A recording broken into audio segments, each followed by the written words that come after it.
the content matters most, right? What you provide, it's so important that usually you'll have some kind of an engagement, not high probably, throughout these videos, but one of them will click, and it's like kind of a hockey stick effect, right? So you can have few hundreds of engagements in all those videos, and suddenly you're going to have hundreds of thousands of users engaging with your content, and you don't understand why initially.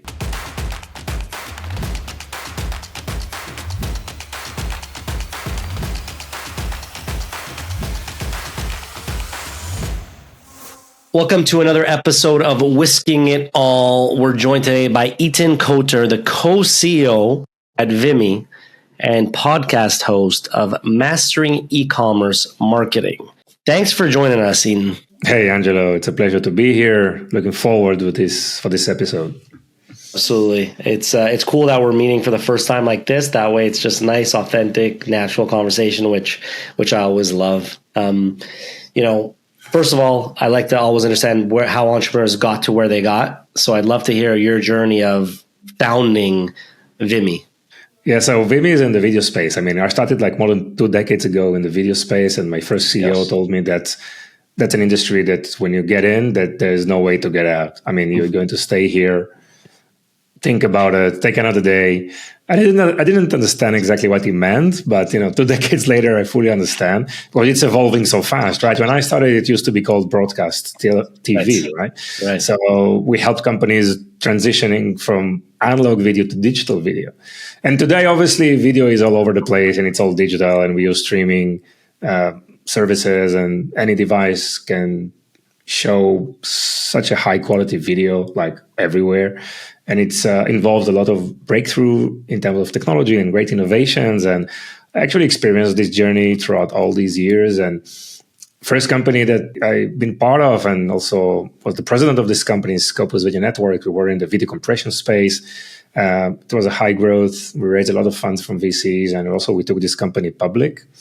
Oh, wow. And after like a decade of a journey with this company and managing a publicly traded company, I saw that obviously video is going to be consumed and used in so many different use cases, not just media and entertainment, but also commerce and business and video marketing. And any business is doing something with video today on their marketing activities, right? Creating videos of any form just to increase engagement and exposure to the brand. So Vimmi, we started 11 years ago. We're a technology company in the video commerce space. We help brands and retailers launch their videos across any social media channel, marketplaces, and on their own website. And we help them make those videos shoppable. Think about an experience, which can be a live event or even a short form video, a long form video, where you actually can make a purchase from within the video. You have a call to action button that says buy now. Nice. You see the product, people are clicking on the product, and they're being redirected to a checkout page just to make a purchase. So video is obviously being used in a variety of stages of the marketing funnel, but there is a new type of video, which by the way, originated in China about 5 years ago with live shopping. So they have like a lot of people there that this is their day job. They just sit in front of a camera and just sell products. Some of them have sold billions of dollars per year, right, on live shopping. It's a crazy what's going on over there with live shopping. Yeah. Revenues in China of live shopping is just bigger than most of the European countries, their entire online e-commerce gross merchandise value, right? So it's crazy. And the US market definitely adopting live shopping, and also, of course, short form videos, which is pushed by TikTok, right? And the TikTokification effect that makes everything so authentic, right? You mentioned authenticity, which is such an important word these days, right? I mean, it's just what differentiates companies, just being authentic, being your true self, show your face out there, and just make some difference. Yeah, super interesting. It's funny because I heard Gary Vee talking about one of the biggest trends for 2025 is going to be this kind of live video shopping, and he said something similar about how it's been around in China for many years, like I guess 5 according to you, right? And he was saying it's like the idea of like QVC, but on your phones is going to be everywhere. And it's funny because it's like it's just starting, so it feels like so new. And then once it's mainstream, it's going to be so obvious. But I guess if it's already happening in another country, it's already obvious for many people. Yes. But for people listening in, can you walk them through some typical applications of when people are using either live selling or, shoppable videos? So I'm just imagining someone owns, their brand, they're selling it, but like, what are some typical scenarios you see? So first of all, it's important to say that it works for any category and any niche, right? And it started with obviously with those small products that you can showcase on a small screen, product probably less than $100, and something that can show real transformation. So think about cosmetics, fashion, apparel, electronics, gadgets, right? This is how it started, probably 2 to 3 years ago. But today, I see like every niche is operating on TikTok and on Instagram and YouTube, those short form videos that are usually around 30 seconds to 60 seconds long. Even car dealers, right? Real estate. Everything works. So this is one important comment. Traditionally, brand owners or companies are reluctant to start with video because they're thinking it's too complex, too costly, and it takes a lot of time to produce, and you need special equipment. But this is no longer the case, right? Because the main difference that is important specifically for these short form videos is just being authentic. No one cares about the background or the polished editing that you spend time on.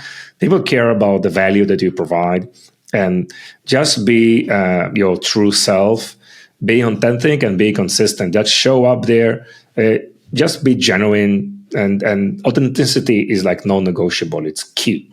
Another important thing is that what we see that is working very, very well is that content that is been created and pushed by the founders themselves or the key executive of the company. Okay, probably you heard the name UGC, which is like user generated content. So it's the way that the companies are saying, okay, I don't have time, I don't know how to do that.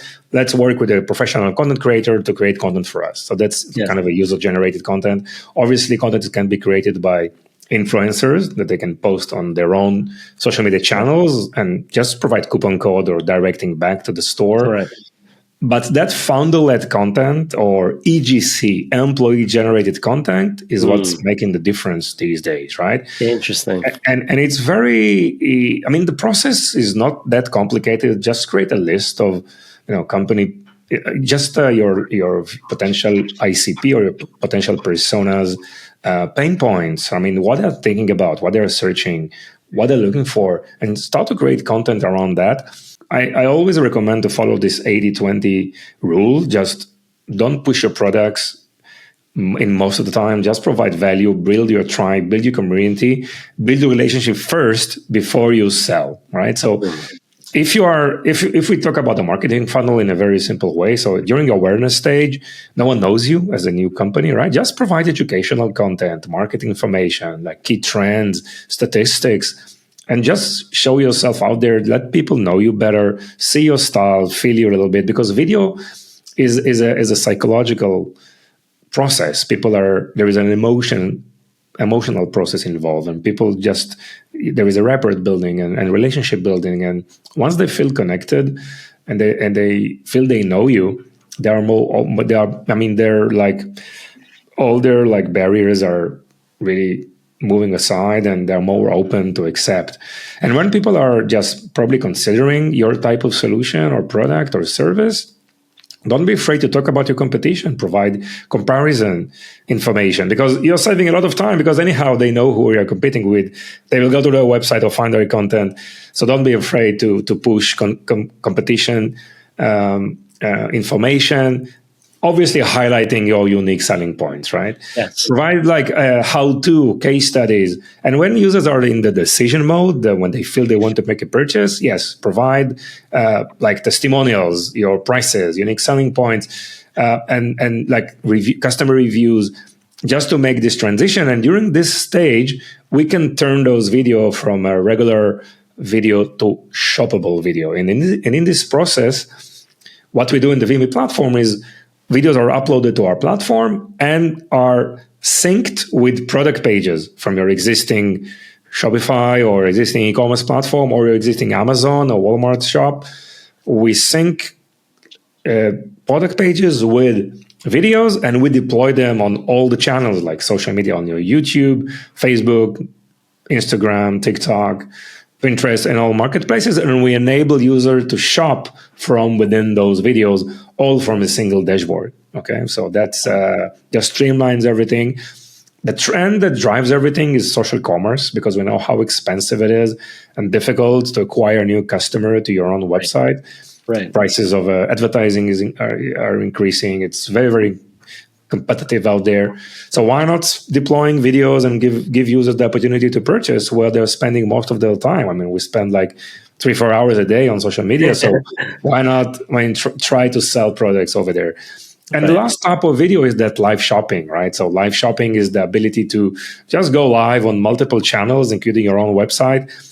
There is a chat system that you can moderate and respond to customers' questions, and giving them the ability to purchase throughout the event.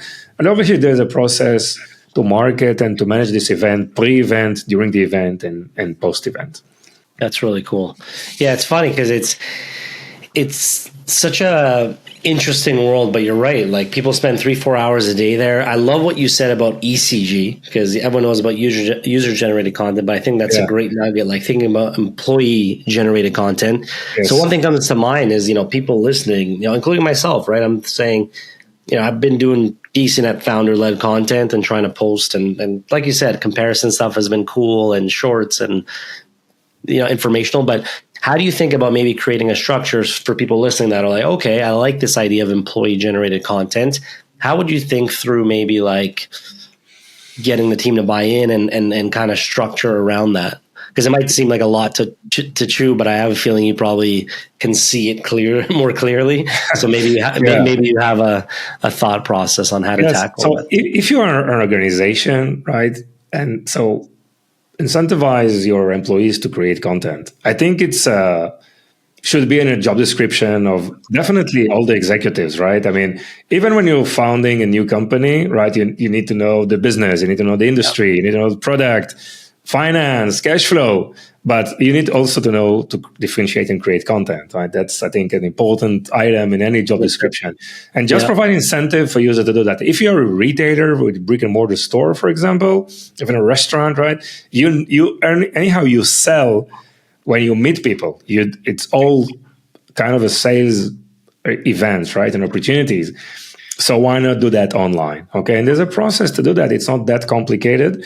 We all have our smartphones with us, and there is a lot of tools out there that can help and streamline. There's a lot of AI revolutions in video creation and video production, and just the content ideas and the scripting and all the different apps that can just help you, capture the video and even in one click do the entire editing with the subtitles and everything. So it can take even like 5 to 10 minutes, right? Don't spend too much. Once you have that script and the content you'd like to highlight, it's very short. There is a structure for those short form videos. Usually you start with the kind of a hook, right?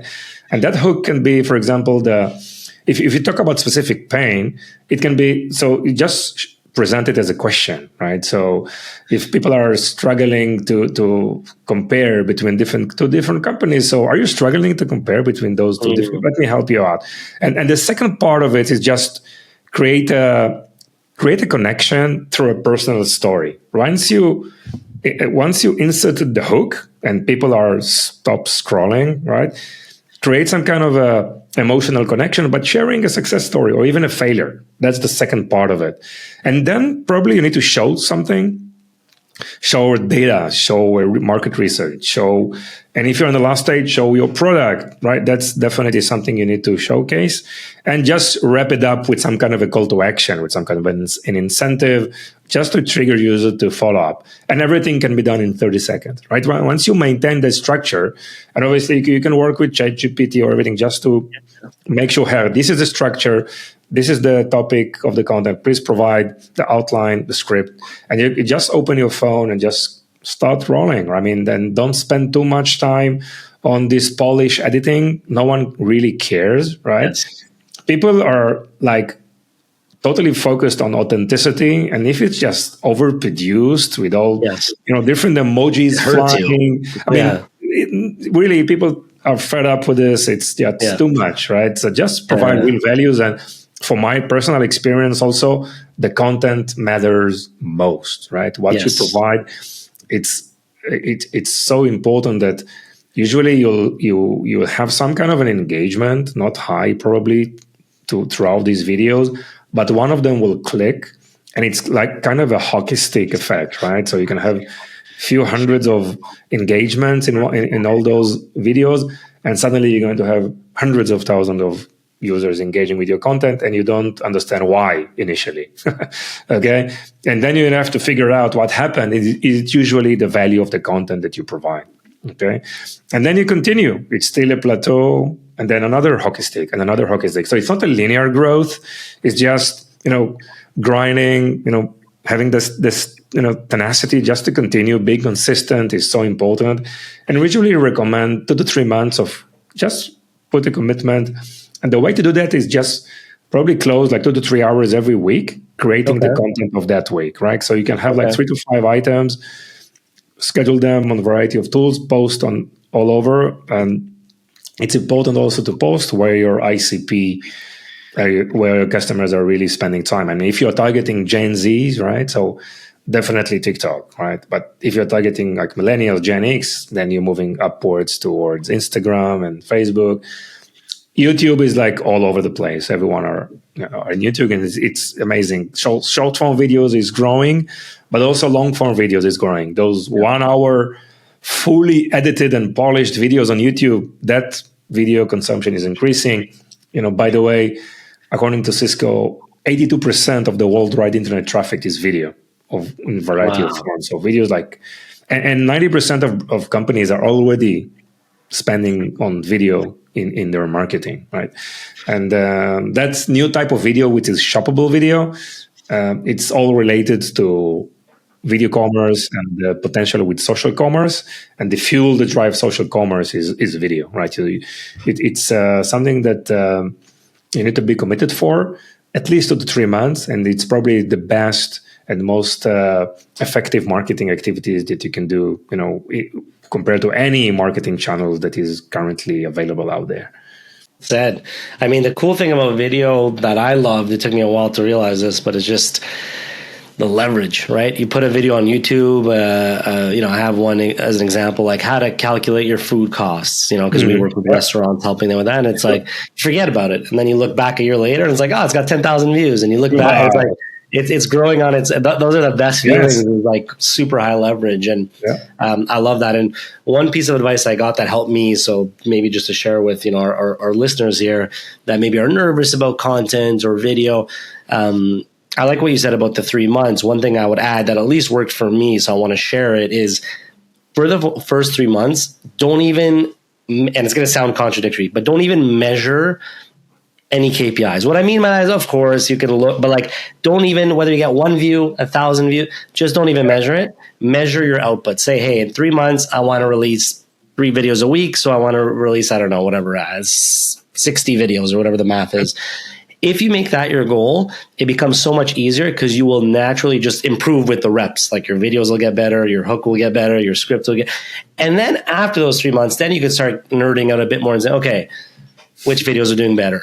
Should I launch on this day or this day? But I find people get the trap of all that stuff on day one, and then they end up giving up early because they're worried about which mic to buy and when to post on LinkedIn and all these details. It's like, just get the reps in. Do 3 months, just content, just so you do it. And that's a goal on its own. I'm going to do 3 months of content, make that the goal. So it's a piece of advice I got that worked really, really well, because you also become less anxious about the performance of things. So you're not like, I'm nervous to post this video, because you're like, no, my goal is just to get 60 videos out. I'm at video number 10. Okay, let me keep going. So it becomes a little more, I guess, easier to digest, because you're just kind of like, this is my goal. So anyways, something I wanted to totally agree. I post quite regularly, and every few weeks I wake up in the morning and 100,000 views. What happened here? I need to check.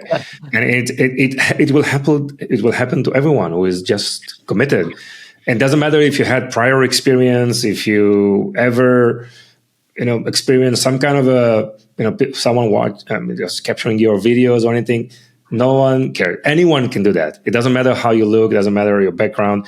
Audio is important. Just get a simple mic, right?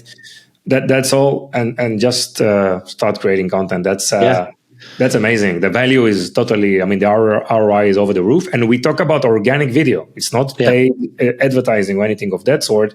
What we usually see is that we know from data that video, for example, one of the videos performed very, very well, and we usually recommend customers to just push this with advertising. And we know that the return on ad spend is going to be huge, right? Dramatically high, because it's already performing. So that's the new way of doing things. Work organically, see what's working, and push it with advertising. It's going to create a snowball effect, which is very, very powerful. That makes sense. I love that. A lot of our restaurant listeners are, restaurateurs or bar owners or just hospitality space in general. So I'd love to maybe tune it in a little and see if you have any wisdom or words of advice around maybe how restaurants can leverage, shoppable videos. Great question. So I think it's very, very important, first of all, to use the video, right? But don't push specific, items or food. Style of food, but just provide value. Think about providing value. Okay, how can you provide value which is related to your specialization, right? If you're in a specific, restaurant type of food, just provide information, history, data about this. This is just going to differentiate you from everyone. And then people know you. If they know you, they feel more comfortable to join you as well, right? And so that's another important. Remember this 80-20 rule, that you need to just create a variety of content types about the food itself, its history, about all the back-end side of the restaurant, what's happening, how it starts, inventory coming in, how do you manage this inventory, some of the processes that are being involved. It's so interesting if it's vegetables or if it's meat or just show the back-end side of things. It's so important, because people are getting more confident and they feel that they want to join your journey. So this helps you create a community, which is another important thing that we didn't discuss yet. That whole video creation process, create a community, just foster, just create a space for connection and dialogue, right? So that's so important. And you also can encourage feedback, right? You can ask the audience to ask for questions, then reply this on your next videos. And if you have special promotion, you are creating something specific for one of the evenings, for one of the days, you can push it, you can talk about it, but only after you've built this foundation around that.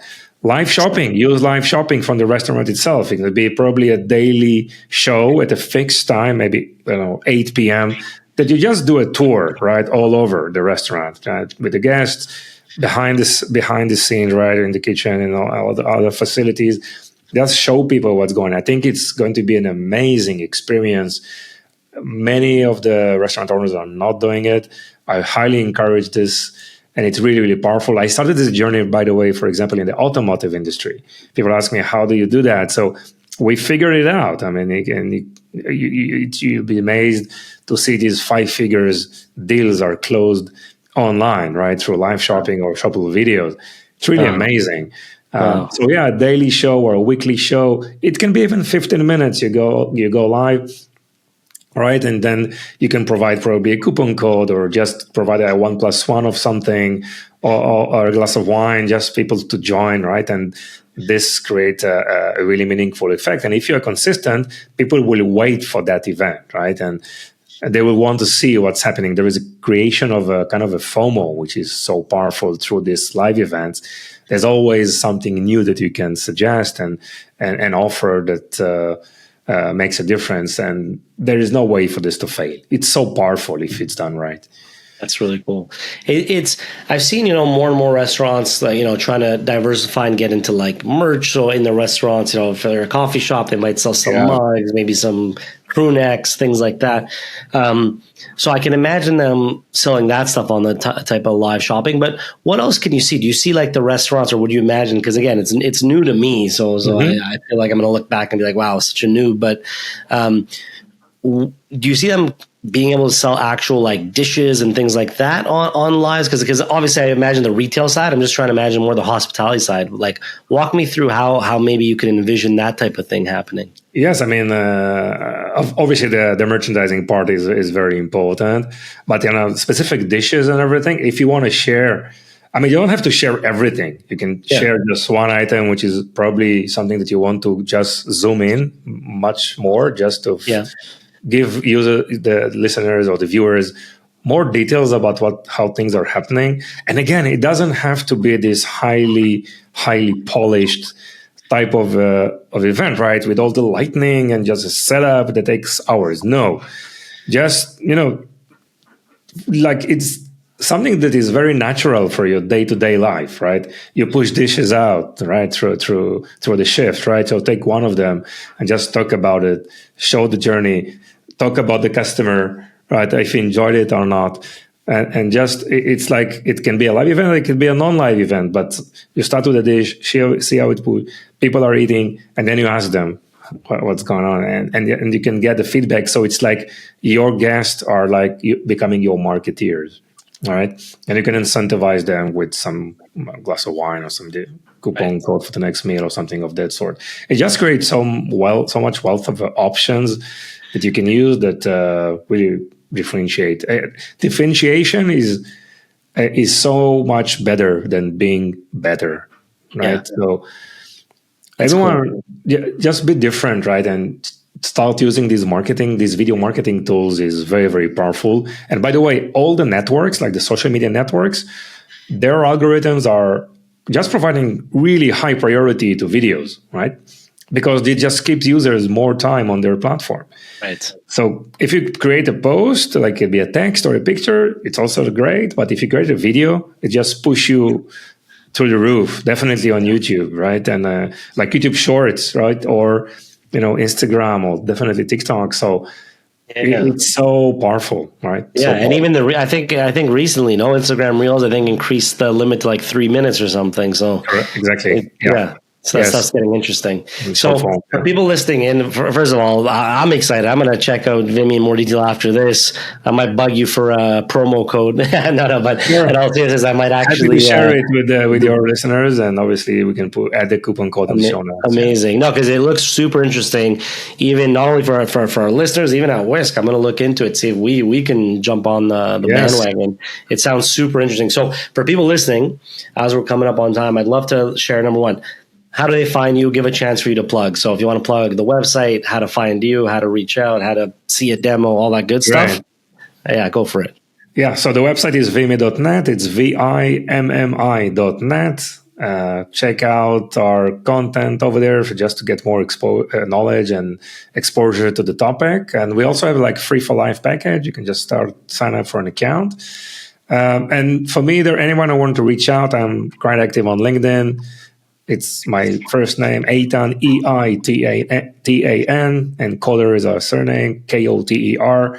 Love to help. And hey, Angelo, let's find some cool case study in the restaurant space. I'd love to explore this with you. Yeah, I'd love to explore it as well. So for people listening in, we're going to put all the links below to the Vimmi website, to Eitan's LinkedIn, so you can find him. You can also find his podcast, the Mastering E-commerce Marketing Podcast, all that good stuff. And I think by the time this episode airs, ideally Eitan and I will have worked out some type of fun promo or limited time thing or something. So I'll include a link there too. So for restaurateurs that sign up, you get to try Vimmi at some type of, exciting offer. So I think we'll figure that out too. So to wrap up, I always like to ask, what's next? So what's next for you and for Vimmi? We see a lot of progress in terms of us. I mean, we see ourselves as a sales acceleration tool, because we help companies just sell everywhere through these new APIs, all these new functionalities that all these platforms are providing. Yeah. So plenty of innovation. We are going to launch like an AI version that helps users to check out where they prefer to. So when you see a video, you click, you might be redirected to the company Shopify store, for example, and I might be directed to an Amazon or other publishers because I have Amazon Prime, or I like to purchase over there. So a lot of help around this redirect and just making smarter decision about checking out. And also a lot of breakthroughs we see that's going to be used in video through AI. We didn't talk about it too much, but today you can create an AI avatar of yourself, right? And you have these tools that are just creating, text to videos, just using your face, and it works very, very well, right? Yeah. And it's just the beginning. So explore these tools. Highly encourage. I mean, there are so many tools out there, and this helps a lot with just increasing throughput around video production. That's really cool. And I got to ask you this, and maybe we'll include a list, even after this episode, but it sounds like you know a lot of good tools. Yours is one of them, Vimmi, but if you had to maybe share, your top 2-3 tools, or not top because it's subjective, but 2 or 3 tools you want to just share with our audience that maybe they should take a look at. Yeah, so we use, for example, veed.io, veed.io. Probably heard about that. I mean, it's so nice because you can do everything. You just can capture yourself. It does the editing in one click. You have the AI avatars, the AI voiceovers. It's really smooth, and you can publish directly to your socials or just directly from the platform. And I love it because they're spending a lot of energy and effort just updating the platform so fast, and it's powerful. Obviously, we use Riverside a lot just to creating these videos, and Riverside is also very powerful just creating long form to short form videos, just making this editing very, very quick and just streamline everything.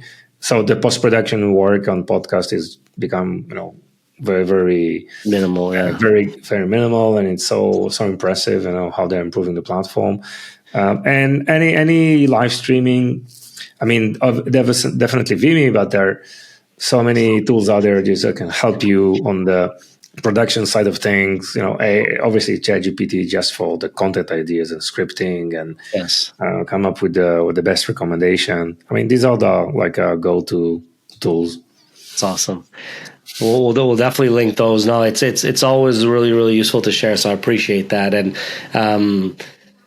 who knows? One thing I want to do more of in 2025 is more kind of like webinars helping our restaurateurs and whatnot. And who knows? Maybe there's a topic we could collaborate on. And it's like, hey, listen, if you're in a restaurant, how to leverage video, how to come up with a ChatGPT content script, like even just, a 1 hour session. I think people love that type of stuff that can really help their business. So we'll talk more after this episode for sure. But, without further ado, Eitan, thanks for joining us. Super cool. I'm intrigued. I'm going to be probably signing up to Vimmi after this anyway. So when the episode shares, we'll share all the links and all that good stuff you mentioned. But thank you for joining us on the Whisking It All episode. Really appreciate your time. It was a pleasure. Great questions. Thank you so much. If you want to learn more about Whisk, head to whisk.ai and book a demo.